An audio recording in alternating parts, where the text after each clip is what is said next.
I collect a lot of darkroom equipment. I'm always on the lookout for new and rare pieces that I can add to my personal film lab. And what that usually means is I get a bunch of stuff that I already have and expired chemicals in various states of condition. I'm of the mind of waste not, want not, and if I can use it, I'll store it. So over the years, I've used quite a bit of expired Dektol, for example.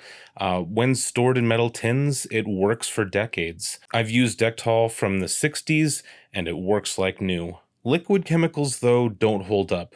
They crystallize, solidify, and almost always lose strength. Powdered chemicals in a box or packets are a mixed bunch. Sometimes they work, other times not so much. Hi everyone, I'm Azriel, and today I'm going to show you the results of another one of my experiments where I compare Ilford's ID11 against itself. I'll be developing identical negatives with both a fresh batch as well as one decades old. Stay tuned.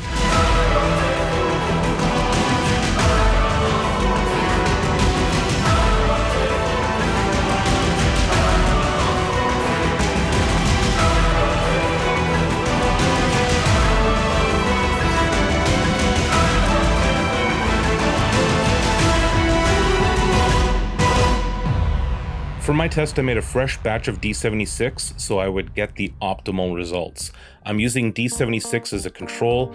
That's because D76 is a developer by which all others are compared. I also bought a brand new box of Ilford's ID11. This box cost me $10.73 and makes 1 liter. Here's my expired ID11.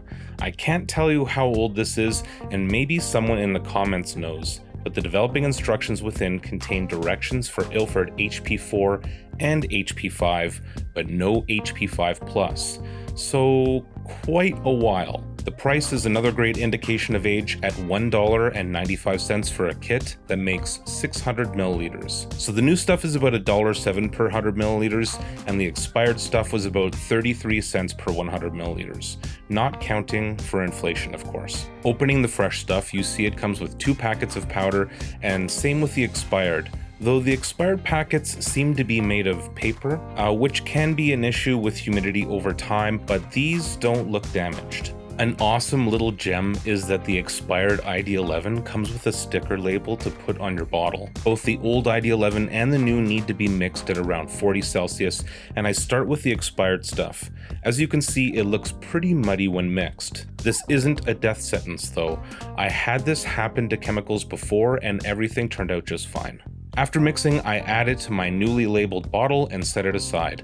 That sticker is not likely to stay on, it is pretty old. Not surprisingly, the new ID11 mix is pretty much clear, and I add it to a similar bottle. To create a side-by-side comparison, I like to keep things pretty simple. A single light from the side to create contrast, and in this case my subject is Bebop from Teenage Mutant Ninja Turtles. I'm using a Sigma 50mm lens on my Nikon f100 and shooting with Ilford HP5+. I shoot an entire roll in a series of bracketed shots. 1 shot at the exposure, 1 shot 3 stops overexposed, and 1 3 stops underexposed, then I repeat. I split the roll into 3 strips and then separate into tanks and develop each according to recommended instructions. I developed each strip at full strength, no dilution to the stock, at 20 Celsius. Both the old ID11 and the new called for 7.5 minutes. Now, while the old instructions called for 7.5 minutes for HP5 non-plus, I'm going to take a leap here and assume the developing time is the same. Here are the results for the properly exposed negatives. To get this side by side, I cut individual frames from each, placed them side by side on the scanner, and scanned it as a single image to prevent scanning variation. While there is no perfect way to scan the negatives to prevent some kind of interpretation by the software, putting them together will allow us to see how they compare to each other. You can see the D76 is more contrasted than the ID11s, and the fresh and expired ID11 are virtually identical. I have to say I was pretty surprised to get these similar results from fresh versus expired strips. Next is the overexposed strip.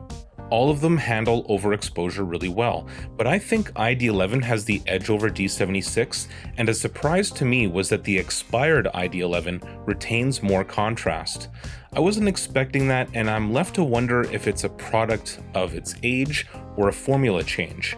If I had to wager a guess, I'd say age, as expired Dectol tends to give more punchy results. Finally, we have the underexposure, and to me at least at a glance, they all seem pretty close. Though again, D76 has a deeper black and more contrast. While I can almost guarantee there are more nuanced differences between these images, in all three exposures, my takeaway is pretty simple.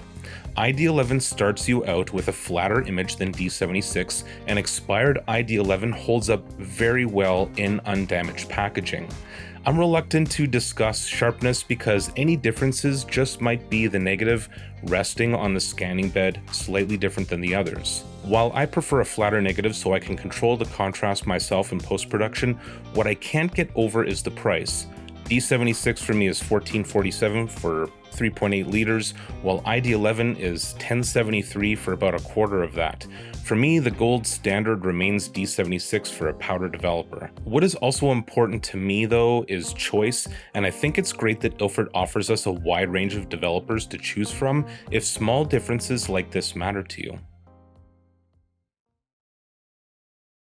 That's all for now. I hope you enjoyed this episode of The Darkroom Night. If you did, please consider becoming my patron on Patreon. Links to that, as well as my Discord, subreddit, and the newsletter can all be found in the description below.